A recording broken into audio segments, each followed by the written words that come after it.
नमस्कार सर्वांना. आपल्या संस्कृती क्लासेसमध्ये सर्वांचे सहर्ष स्वागत आहे. आपण इयत्ता 10वी सायन्स फर्स्ट पेपरचे जे फर्स्ट टॉपिक आहे ग्रॅव्हिटेशन, त्याचे न्यूमरिकल पाहत आहोत. या आधीच्या व्हिडिओमध्ये आपण इम्पॉर्टंट फॉर्म्युले जे होते त्या टॉपिकमधील ते पाहिलेले आहेत. जे एक्सरसाइजचे एक्झाम्पल आहेत ते आपण बघणार आहोत. आता फर्स्ट एक्झाम्पल आहे क्वेश्चन 5 मधला.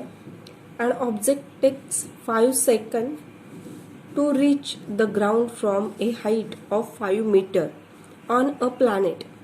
What is the value of on the planet? इथे काय क्वेश्चन विचारला त्यांनी की एक ऑब्जेक्ट आहे, takes 5 second to reach ground, तो ग्राउंडला पोहोचतोय 5 सेकंद मध्ये from a height of 5 metre. तर त्याची जी हाईट आहे ग्राउंड पासूनची ही 5 मीटर आहे. की सपोज काहीतरी इथं तो ऑब्जेक्ट आहे आणि तो तर ग्राउंडला पोहोचतोय 5 मीटर हे अंतर आहे आणि त्याला पोहोचायला 5 सेकंद एवढा टाइम लागतोय. तर इथं लक्षात ठेवायचं की ज्यावेळी तो ऑब्जेक्ट आपण वरच्या डायरेक्शनला, अपवर्ड डायरेक्शनला पुल करतो, त्यावेळी इथं पोहोचल्यानंतर ज्यावेळी तो डाऊनवर्ड डायरेक्शननी यायला सुरुवात होते, विदिन अ फ्रॅक्शन साठी इथं यू जो आहे तो 0 होतो. You means initial velocity. त्याची जी व्हेलॉसिटी आहे तर तो विदिन फ्रॅक्शन साठी रेस्ट पोझिशनला येतो आणि रेस्ट पोझिशनला आल्यामुळे तो यू ची जी व्हॅल्यू आहे ती 0 होते आणि त्याच्यानंतर तो पुन्हा खाली अपवर्ड डायरेक्शननी यायला सुरुवात होते. आणि आपल्याला या टॉपिकमध्ये पाहिल्याप्रमाणे अपवर्ड डायरेक्शनला जाताना जे ऍक्सलरेशन ड्यू टू ग्रॅव्हिटी आहे तो मायनस असतो अपवर्ड डायरेक्शनला, आणि ज्यावेळी ऑब्जेक्ट डाऊनवर्ड डायरेक्शननी खालती येतो त्यावेळी जी ची व्हॅल्यू जी आहे ती पॉझिटिव्ह असते. कारण अपवर्ड डायरेक्शनला जाताना तो जे अर्थचं ग्रॅव्हिटेशनल फील्ड आहे त्याच्या अपोज मध्ये जातो म्हणून तो नेगेटिव्ह होतो, आणि डाऊनवर्ड डायरेक्शनला येताना तो अर्थच्या ग्रॅव्हिटेशनल फील्डच्या डायरेक्शन मध्ये येत असतो म्हणून त्याची व्हॅल्यू जी ची व्हॅल्यू पॉझिटिव्ह येते. तर आता जे एक्झाम्पल आहे आपलं, an object takes 5 second to reach the ground, की त्या ऑब्जेक्टला ग्राउंडला पोहोचायला 5 सेकंद लागतात आणि त्या ऑब्जेक्टची जी हाईट आहे ज्या सरफेस पासून ती 5 मीटर आहे ऑफ ए प्लॅनेट. आता त्यांनी विचारलंय काय आपल्याला, what is the value of g on the planet. त्या प्लॅनेटवरती जी ची व्हॅल्यू काय असेल असं त्यांनी क्वेश्चन विचारलाय. तर सुरुवातीला सांगितल्याप्रमाणे तुम्हाला स्टेप वाईज लिहिताना गिवन नंतर फाइंड आउट,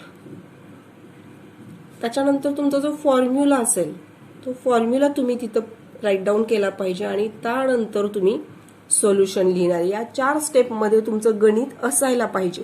शेवटी आन्सर आल्यानंतर सुद्धा तुम्ही ते इन वर्ड मध्ये आन्सर लिहिणं गरजेचं आहे. तर आपण आता गिवन बघूयात. आपल्याला या गणितामध्ये गिवन काय काय दिलेत. 5 सेकंड मीन्स हे काय दिलेलं आहे त्यांनी, तर टाइम दिलेला आहे. Time t is equal to 5 second. त्याच्यानंतर त्यांनी हाईट दिलेली आहे 5 मीटर. ही हाईट HE, हाईट साठी H किंवा आपण S सुद्धा म्हणू शकतो. इथं तुम्ही S घेतलं तरीही देखील चालेल. तर ती आहे 5 मीटर. नेक्स्ट आहे gravitational acceleration. Gravitational acceleration G is equal to 9.8 metre per second square. Find out, तर आपल्याला जी हा फाइंड आउट करायचा, सॉरी तर आपल्याला जी फाइंड आउट करायचा आहे, हा जी आपल्याला फाइंड आउट करायचं आहे. दिलेल्या किमती 2च आहेत. आता फॉर्म्युला,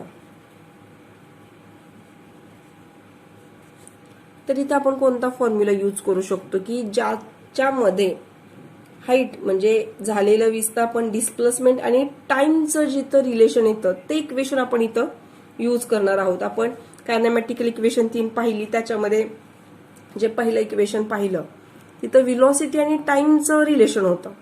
की ते इक्वेशन आपण कसं पाहिलं की v is equal to u plus eighty.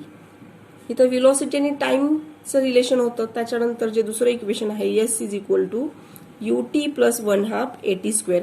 तर इथं डिस्प्लेसमेंट आणि टाइमचं रिलेशन आहे. तर आपल्याला इथं टाइम आणि डिस्प्लेसमेंट दिलेलं आहे. तर आपल्याला याच इक्वेशनचा यूज करून हे सॉल्व्ह करायचं आहे. तर फॉर्म्युला आपण हा यूज करणार आहे s is equal to u t plus 1/2 एटीच्या जागेत आपण जी टी स्क्वेअर म्हणू, कारण आपल्याला जी ची व्हॅल्यू फाइंड आउट करायची आहे आणि ऑब्जेक्ट वरून खाली येतोय, फ्री फॉल मधून येतोय, म्हणून आपण इथं एच्या जागी जी घेणार आहोत. तर आता आपण इथं किमती घालून घेऊयात. तर यस जे आहे ते आपलं 5 आहे, 5 metre is equal to u आपण काय सांगितलं की यू आपण 0 घेतोय, म्हणजे 0 इंटू टी, त्यामुळे ही व्हॅल्यू इथं 0 होईल. 1/2 जी ची व्हॅल्यू आपल्याला माहित नाही, जी आपण काढणार आहे, आणि टी आहे 5 स्क्वेअर. नेक्स्ट स्टेपला बघा, हे 5 ॲज इट इज, इथं 0 मुळे ही टर्म जाईल इथून. तर 1/2 जी 5चा वर्ग येईल 25. आता आपल्याला जी इथंच ठेवायचं आहे आणि व्हॅल्यू आपण कन्वर्ट करत आहोत. तर 5 हे 2 इथं डिवाइड आहे, तिकडे जाऊन मल्टिप्लाय होतील. 25 इथं मल्टिप्लाय आहेत, तर इकडे जाऊन डिवाइड होतील इज इक्वल टू जी. 5 1 जा 5, 5 5 जा 25. तर g is equal to 2 divided by 5.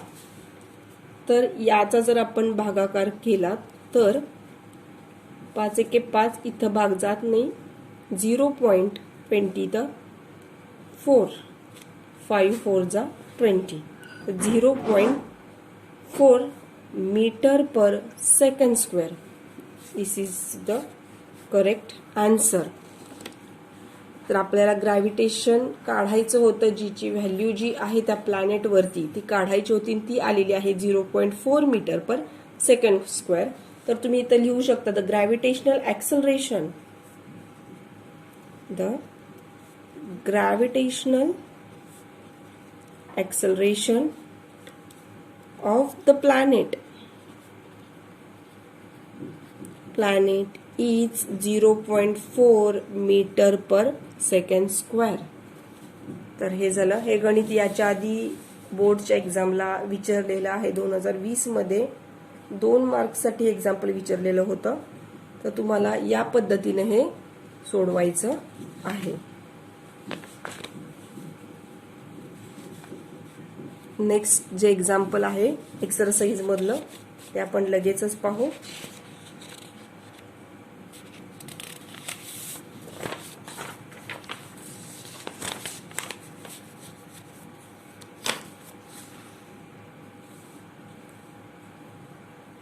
The radius of a planet A is half the radius of the planet B.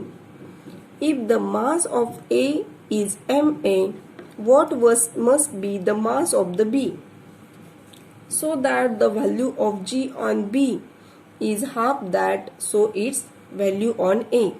बघा, ज्यावेळी आपल्याला क्वेश्चन पहिल्यांदा समजत नाही त्यावेळी आपण तो 2 वेळा रीड करावा. त्यामुळे आपल्याला त्याच्यातल्या ज्या कन्सेप्ट त्यांनी जे सांगितलंय ते आधी समजून घेणं गरजेचं आहे. इथं सांगितलंय त्यांनी the radius of the planet A is a half, म्हणजे जो प्लॅनेट ए आणि प्लॅनेट बी, 2 प्लॅनेट त्यांनी इथं आपल्याला सांगितलेले आहेत आणि त्या 2 प्लॅनेटमध्ये त्यांनी कंपॅरिझन करतायत, म्हणजे आपल्याला इथं रेशो घ्यावा लागणार आहे. The radius of the planet A, जी रेडियस आहे प्लॅनेट ए ची ती हाफ आहे. कोणाच्या हाफ आहे तर the radius of the planet B. तर प्लॅनेट बी च्या प्लॅनेट ए ची जी रेडियस आहे ती हाफ आहे. नेक्स्ट त्यांनी सांगितलंय if the mass of the A is ma, तर प्लॅनेट ए चं मास त्यांनी दिलंय ma. What must be the mass of the B, आणि बी चं आपल्याला मास काढायचं आहे. So that the value of g, तर जी ची जी व्हॅल्यू आहे on B is a half, that so its value on A. एच्या तुलनेत जी बी ची व्हॅल्यू आहे ती कशी आहे, जी साठी हाफ आहे. तर आता आधी आपण दिलेलं त्यांनी जे गिवन आहे ते लिहून घेऊ आपण. गिवन, तर गिवन मध्ये त्यांनी डबल 2 प्लॅनेटसाठी आपल्याला दिलेलं आहे, त्यामुळे आपण गिवन करताना आता इथं फॉर प्लॅनेट ए आणि आपण या बाजूला फॉर प्लॅनेट बी घेऊ, म्हणजे आपलं एका वेळी गिवन लिहून होईल फॉर प्लॅनेट बी. तर प्लॅनेट ए साठी त्यांनी दिलेला आहे firstly mass is equal to ma. तर बी साठी मास होईल mass is equal to mb. Next त्यांनी रेडियस सांगितलेली आहे. Radius of the planet A साठी आता रेडियस काय आहे तर ra, पण त्यांनी रेडियस साठी आपल्याला सांगितलंय a is the half the radius of the planet B. त्यामुळे इथं आपण असं लिहू शकतो आरबी च्या हाफ रेडियस असणारे बी ची. आणि आता radius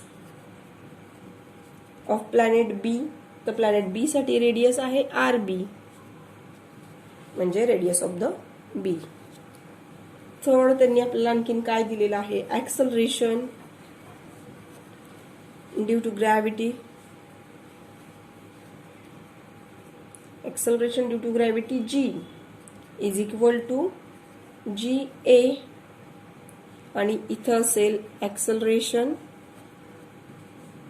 due to gravity g is equal to, आता इथं हा g a आपण घेतोय, इथं g b घ्यायचं आहे आपल्याला. आणि g b घेताना त्यांनी सांगितल्यानुसार the value of g on b, तर b ची जी व्हॅल्यू आहे is half that of the value on a. तर g ची जी व्हॅल्यू आहे ते a च्या g च्या व्हॅल्यूच्या कशी आहे, हाफ आहे. हे त्यांनी दिलेलं आपल्याला गिवन आहे एवढं. त्याच्यानंतर फॉर्म्युला जो आहे, फॉर्म्युला आपण घालतो इथं g is equal to gm divided by r square. तर या फॉर्म्युलाचा आपण इथं यूज करणार आहे. या फॉर्म्युलाचा यूज करताना पुन्हा एकदा आपण हा फॉर्म्युला जो आहे g is equal to gm upon r square दोन्ही प्लॅनेट साठी लिहावा लागणार आहे आपल्याला, की फॉर प्लॅनेट ए. आता प्लॅनेट ए साठी लिहिताना आपण काय लिहू, तर GA is equal to GMA, म्हणजे mass of the A means divided by RA square. हे झालं फॉर प्लॅनेट ए साठी. आता फॉर प्लॅनेट ए साठी ज्यावेळी आपण घेतोय त्यावेळी आपल्याला इथं फॉर्म्युला कन्वर्ट करून घेऊयात, कारण आपल्याला मास काढायचं आहे बी चं. म्हणजे MA इज इक्वल टू काय येईल, तर GA हा इथं डिवाइड आहे, हा इकडं जाईल, फक्त कन्वर्जन करून घेतोय आपण आपल्या सोयीसाठी. आणि इथं जे G आहे ते इकडं डिवाइड मध्ये येईल, G is equal to MA. याला आपण इक्वेशन नंबर 1 म्हणू, कारण आपल्याला रेशो घ्यावा लागणार आहे. त्याच्यानंतर फॉर प्लॅनेट बी,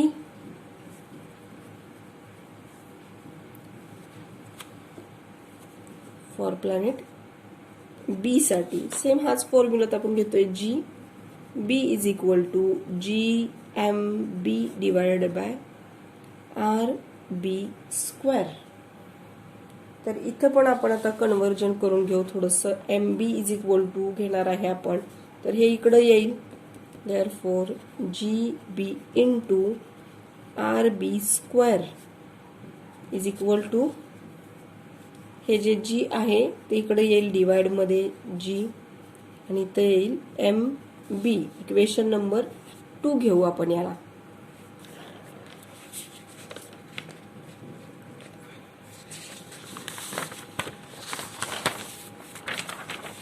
तर याला आपण इथं आता इक्वेशन 2 घेतल्यानंतर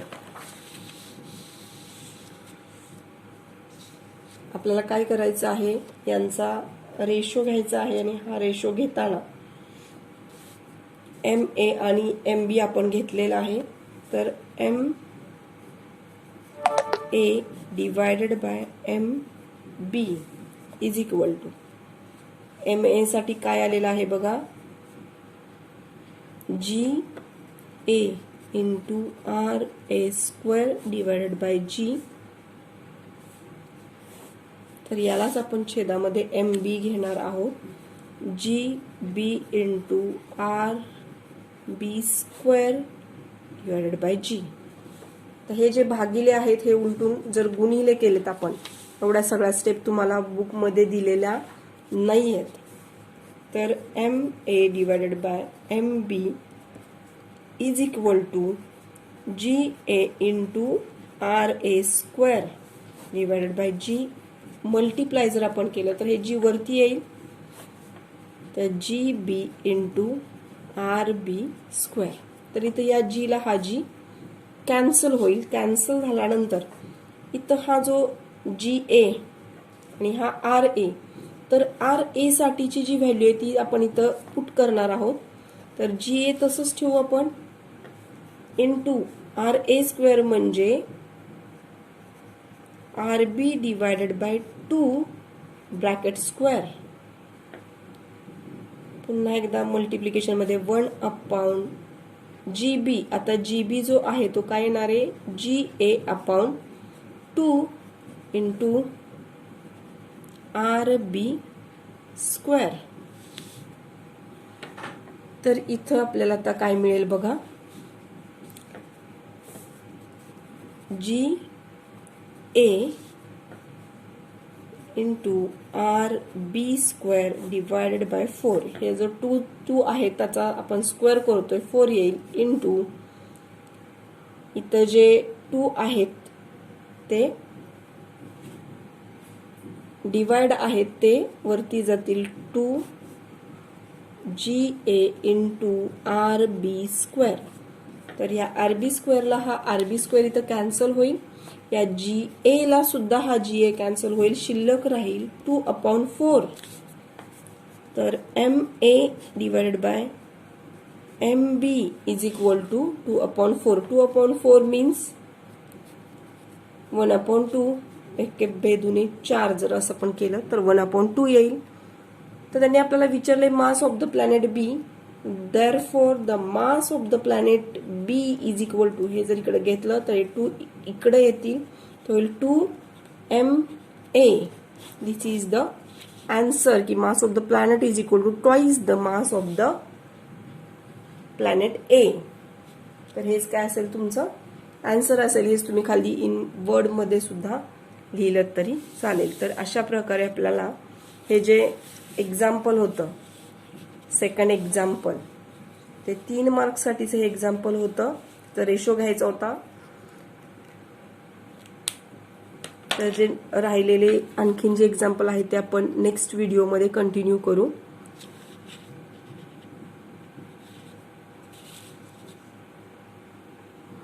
धन्यवाद.